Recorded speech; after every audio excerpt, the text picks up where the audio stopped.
या वर्षीच्या अंदाजपत्रकामध्ये शासनानं माझी लाडकी बहीण ही योजना जाहीर केलेली आहे. महिलांना मदत दिली पाहिजे त्याबद्दल कोणाचं दुमत नाही. पण अध्यक्ष महोदय, या योजनेमध्ये नोंदणी करण्याची अंतिम तारीख 15 जुलै आहे.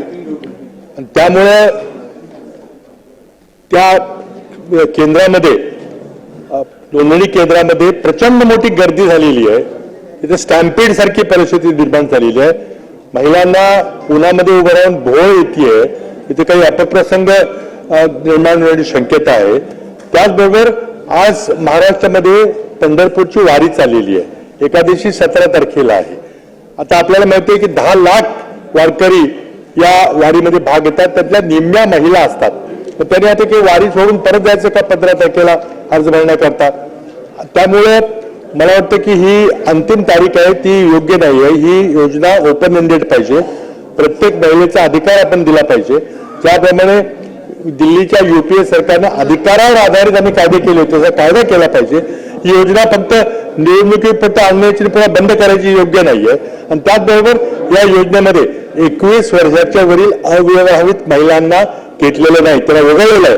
त्यांचा काय दोष आहे? एखाद्या भगिनीचं जर लग्न झालं नसेल किंवा ती करणार नसेल तर तिलाही मदत मिळणार नाही. आणि त्याचबरोबर 60 वर्षाच्या वरच्या महिलांना त्याला कोणी सांभाळणार नाही त्यांनाही या योजनेतून वगळणं चुकीचं आहे. त्याचबरोबर मला वाटतं अध्यक्ष महोदय, माझी आपल्याला विनंती आहे की 15 तारीख अंतिम तारीख ही काढून टाकावी. कुठलीही तारीख त्यामध्ये नसली पाहिजे. हा अधिकार आपण देणार असाल तर मग कधी करायचा हा त्या महिलांचा विषय. आज नोंदणी केंद्राच्या बाहेर एजंटांचा सुळसुळाट झालेला आहे.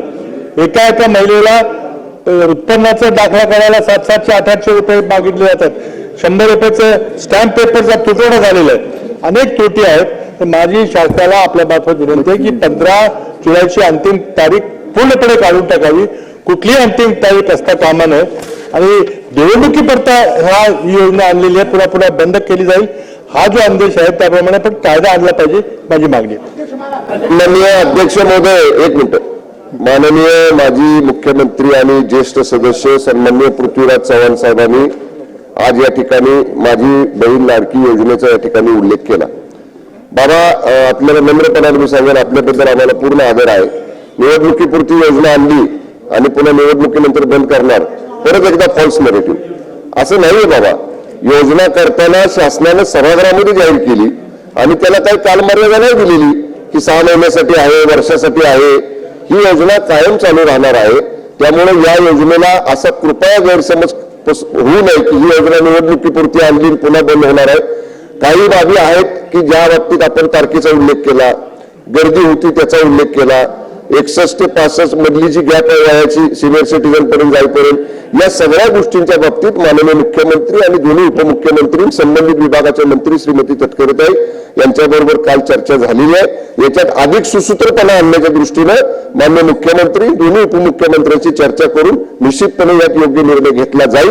परंतु कुठेही महिलांची गैरसोय होणार नाही, महिलांना या योजनेचा लाभ मिळवताना त्रास होणार नाही याची पूर्ण दक्षता सरकार घेईल. तर मित्रांनो, आपण पाहिलेलं असेल आजच्या पावसाळी अधिवेशनामध्ये लाडकी बहीण योजना जी आहे त्याच्यावरती चर्चा करण्यात आलेली आहे. त्याच्यामध्ये मित्रांनो अजून सुधारणा केल्या जाणार आहेत अशी या ठिकाणी माहिती मंत्र्यांनी दिलेली आहे. त्याच्याबद्दल मित्रांनो जर काय माहिती प्रसिद्ध झाली तर नक्की तुमच्यासाठी आपल्या चॅनलवरती ती माहिती प्रसिद्ध केली जाईल. त्यासाठी आपल्या चॅनलला सबस्क्राईब करून ठेवा. तर बघा मित्रांनो, बऱ्याच ठिकाणी ऑनलाईन फॉर्म जे आहे त्या ठिकाणी भरले जात आहेत. योजनेचा अर्ज भरण्यासाठी काही ठिकाणी झुंबड देखील उडवलेली आहे. अर्ज भरण्यासाठी मुदत वाढ करण्याची नागरिकांची मागणी देखील आहे. अशा पद्धतीची न्यूज देखील आपण या ठिकाणी पाहू शकतात. तर कारण की मित्रांनो या ठिकाणी जर बघितलं आपण, अर्ज प्राप्त करण्याची सुरुवात 1 जुलै 2024 म्हणजे कालपासून या ठिकाणी झालेली आहे. परंतु बरेच या ठिकाणी कॅन्डिडेट जे आहेत अर्ज भरण्यासाठी ऑनलाईन अर्जाची वाट पाहत आहेत. परंतु ऑनलाईन अजूनपर्यंत तरी पोर्टल या ठिकाणी तयार झालेलं नाहीये. पोर्टलची लिंक ऑनलाईन अर्ज भरण्याची जशी येईल तशी तुमच्यापर्यंत शेअर केली जाईल. तर ऑनलाईन अर्ज भरता आले तर घरी बसूनच या ठिकाणी सर्वांना अर्ज भरता येणार आहेत.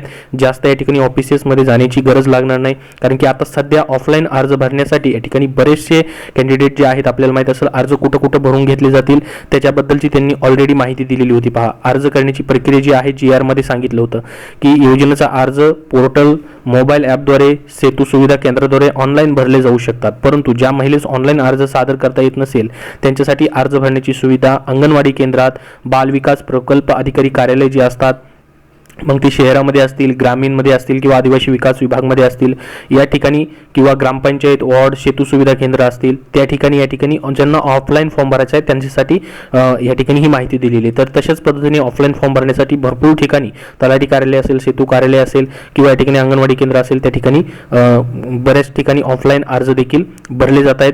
तर तुम्ही या ठिकाणी आतापर्यंत अर्ज भरलाय का? कमेंट बॉक्समध्ये कमेंट करून सांगा. ऑनलाईन तर अजूनपर्यंत अर्ज सुरू झालेले नाहीत. ऑनलाईनची लिंक जशी तुम्हाला या ठिकाणी मित्रांनो सुरू होईल तशी तुम्हाला या ठिकाणी शेअर केली जाईल. अजूनपर्यंत ऑफिशियली गव्हर्नमेंटची कुठलीच ऑनलाईन लिंक जी आहे अनाऊन्स झालेली नाही.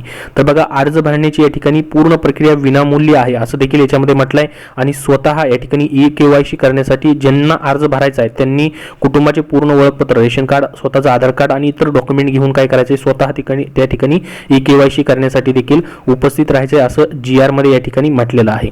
तर ही प्रोसेस आहे ऑफलाईन अर्ज भरण्याची. त्याचबरोबर ही कालावधी दिलेला आहे. आता बघा, बरेच विचारतात की ग्रामीण भागामध्ये कुठं आहे, तर अंगणवाडी सेविका असतील, पर्यवेक्षक असतील, सेतू सुविधा केंद्र असेल, ग्रामपंचायत असेल किंवा ग्रामसेवक असेल या ठिकाणी अर्ज भरता येणार आहे.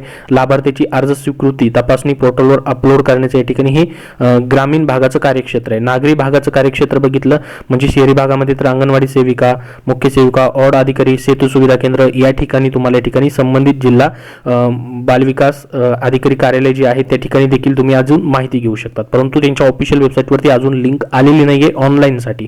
ठीक आहे, सध्या तरी ऑफलाईन त्या ठिकाणी तुम्हाला फॉर्म दिला जाऊ शकतो. त्याच्यासाठी तुम्हाला फॉर्म भेटलाय का त्या ठिकाणी ऑफलाईन कमेंट बॉक्समध्ये नक्की सांगा, जेणेकरून सर्वांना माहिती समजेल. तर या व्हिडिओमध्ये एवढीच महत्त्वाची माहिती तुम्हाला द्यायची होती. आजच्या तारखेची या ठिकाणी पावसाळी अधिवेशनामध्ये याच्यावरती चर्चा करण्यात आलेली आहे. त्या चर्चेअंती आता काय अजून त्याच्यामध्ये बदल झाले, जसं की तारीख वाढवण्याबद्दल किंवा लास्ट डेट याची ठेवूच नका अशी चर्चा या ठिकाणी करण्यात आलेली आहे. आपल्याला माहिती असेल की लास्ट डेट याची 15 जुलै 2024 आहे, परंतु लास्ट डेट ठेवूच नका. ऑल टाइम या ठिकाणी हे फॉर्म भरणं चालू राहू दे असं देखील सांगण्यात आलेलं आहे. त्याचबरोबर अविवाहित मुलींना देखील या ठिकाणी फॉर्म भरता येईल का त्याच्याबद्दल ही चर्चा झालेली आहे. त्याचबरोबर 21 ते 65 वर्षापर्यंत वयोमर्यादा देखील त्याच्यावरती ही चर्चा झालेली आहे. तर त्याच्यासाठी मित्रांनो मंत्र्यांनी सांगितलेलं आहे की मुख्यमंत्री असतील किंवा उपमुख्यमंत्री असतील यांच्याशी चर्चा करून त्याच्यामध्ये जे पण काही सुधारणा असतील त्या केल्या जाऊ शकतात. तशाबद्दलचं जर अपडेट आलं तर तुमच्यापर्यंत नक्की माहिती त्याबद्दलची दिली जाईल. तर आजच्या तारखेची एवढीच महत्त्वाची माहिती आहे ह्या योजनेबद्दलची, जी की पावसाळी अधिवेशनामध्ये चर्चा करण्यात आलेली तुम्ही व्हिडिओमध्ये पाहिलेली असेल. याबद्दल अजून तुमचे काय प्रश्न असतील, काय समस्या असतील तर कमेंट बॉक्समध्ये कमेंट करून नक्की विचारा. हा व्हिडिओ नक्की लाईक करा व शेअर करा आणि पुढील अपडेटसाठी आपल्या चॅनलला सबस्क्राईब करून ठेवा. धन्यवाद.